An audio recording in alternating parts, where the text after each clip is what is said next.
ଯନ୍ତ୍ର ମନ୍ତ୍ର ଓ ତନ୍ତ୍ରର ପୀଠ ସୁବର୍ଣ୍ଣପୁର ସହର। ଏବେ ଧୂପ ଚନ୍ଦନ ଓ ଦହି ଦହନାର ବାସ୍ନାରେ ମହକୁଛି।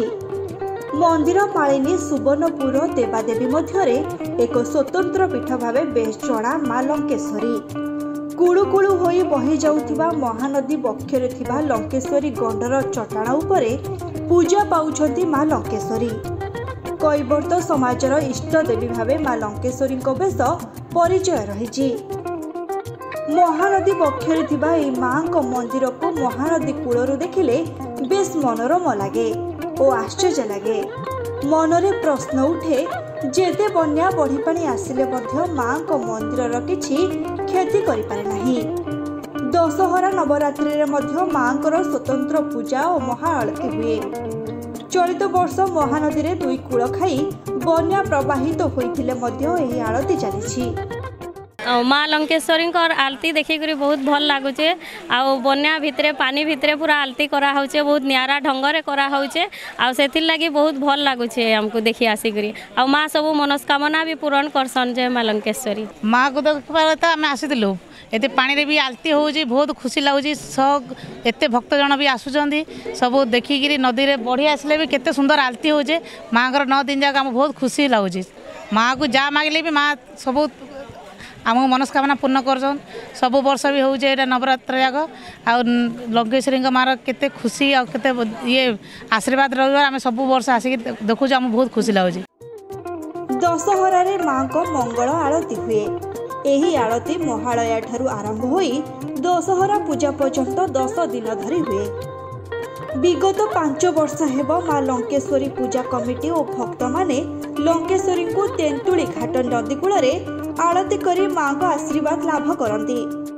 विगत 5 वर्ष हेब माँ लंकेश्वरी पूजा कमिटी और भक्त माने लंकेश्वरी को तेंतुली घाट नदी कूले आलती करी माँ का आशीर्वाद लाभ करती। ढोल निशान तासा आदि पंचवाद्य सह घंट शंख और हुड़हुड़ी रे बेस उछुली पड़ी थाए महानदी बक्ष। ये माँ आरती महालय दशहरा पर्यंत होउची।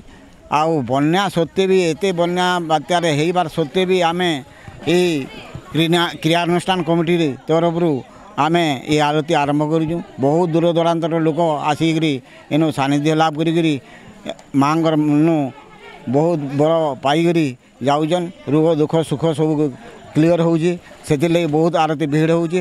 देखो ये बन्या केते केते तार मान पानी आसी तार सत्वे भी आम ये अन्य वर्ष ये बन्या ना आसी ये वर्ष बहुत दूर दूरांतर आसिक माँ सानिध्य लाभ कर जाऊँ। दशहरा महा आलती क्रियानुष्ठान कमिटी तरफ दशहरा अभिनंदन जनाऊँ। तार संगे संगे गतकाली जेते बेले महानदी हीराकुद डैम रो पानी आसीगला बहुत रेस रे पानी आसुदे तार सत्वे भी मार आशीर्वाद जेहेतु अच्छे कोरोना टाइम रो आम जेन ई कोरोना के मुक्त करवार लगी सोनपुर और विश्व शांति सकाशे यही आलतीटा आम दशहरा पर्यंत चालू रहबा। और बहुत दूर दूरांतर आमर भक्त मान आसिक माँ के आशीर्वाद भिक्षा करवार लगी आसुजन। और बहुत डेली मार प्रसाद केंदेन खिचड़ी केंदेन पिठा केंदेन विभिन्न भोग मार लगिक समस्त भक्त माने प्रसाद पाइले जाकर जाऊन। और से लगे बोले बहुत इने जनगहली चली। आमर तो आपण मैंने देखु गोटे स्टेज बनाए काली स्टेज रो कम पानी थिला राति सारा पानी बढ़ी गला। जितेबाला आमर आलतीटा सरीगला तापर आज आम आम डंगा फंगा जेतकी अच्छे पाखे रखिक और छुआ पिला मानू दूरे रखिक आम ये कार्यक्रमटा करूँ। आर खाली आमर पुरोहित मान को स्टेज ऊपर के चढ़े करी और मार जेन पूजाटा हो पूजारी मुख्य पूजारी आम जेनता चमुरू नायक करूँ। कौन छुआ के आम स्टेज ऊपर के भी नियावना नहीं करवार। और केमती पानीटा जल्दी कमी गले आर टे भल भाव धूमधाम करमु से बोले माँ लंकेश्वरी के हारी गुहारी करूँ।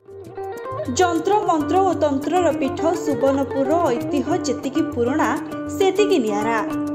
ତେଣୁ ଦଶହରା ଆସିଲେ ଶହ ଶହ ଭକ୍ତଙ୍କ ସମାଗମ ଦେଖିବାକୁ ମିଳିଥାଏ ଏହି ପବିତ୍ର ପୀଠରେ ଓ ମହାଆଳତୀରେ। ସୁବର୍ଣ୍ଣପୁର ଗଣପତି ବାଙ୍କ ରିପୋର୍ଟ, ନକ୍ଷତ୍ର ନ୍ୟୁଜ।